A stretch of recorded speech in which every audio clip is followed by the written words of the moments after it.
રાજુલામાં યુવતીના અપહરણના મામલે ભારે રોષ સાથે રેલી, આકરા પગલાં ભરવાની માંગ સાથે પોલીસ સમક્ષ રજૂઆત, લોકોને શાંતિ રાખવા પોલીસની અપીલ। રાજુલા પોલીસ મથકમાં ગુનો દાખલ થયો, પોલીસની ટીમો દ્વારા શોધખોળ શરૂ।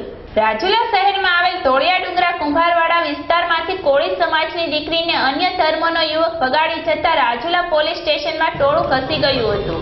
ઘટનાની જાણ થતાં ડીવાયસપી હરેશ વોરા દોડી આવ્યા હતા અને કોળી સમાજના આગેવાનોને સાંભળ્યા હતા અને જણાવ્યું હતું કે પોલીસ તપાસ કરી રહી છે અને કોઈ પણ જમરબંધીને છોડવામાં નહીં આવે।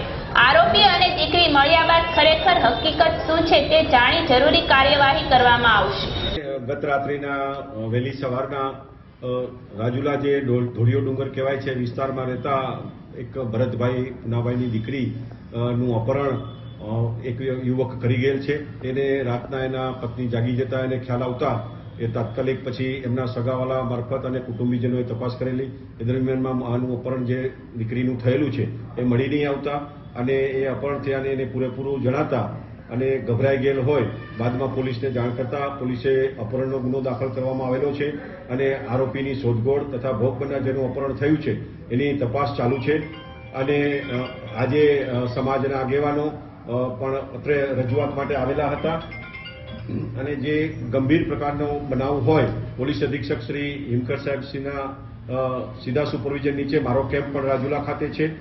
રાજુલા પોલીસ સ્ટેશનના પોલીસ ઇન્સ્પેક્ટર આઈજે ગીડા આ તપાસ કરી રહ્યા છે અને અમે અપહરણનો ગુનો પણ દાખલ કરી દીધો છે।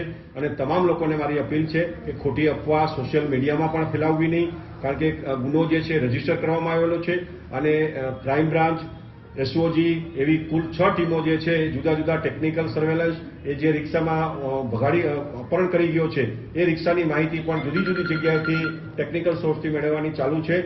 તો આપ સૌના માધ્યમથી હું નગરજનોને, સમાજના બધા વ્યક્તિઓને હું વિનંતી કરું છું કે ખોટી અફવાઓથી ફેલાવવું નહીં અને કોઈ ગેરમાર્ગે કોઈનાથી દોરાવવાની જરૂર નહીં। પોલીસનું કામ છે અને પોલીસની એક ફરજ છે અને પોલીસ અધિક્ષક શ્રી હિમકરસિંહ સાહેબ આ બાબતે કડક સૂચના આપવામાં આવેલી છે।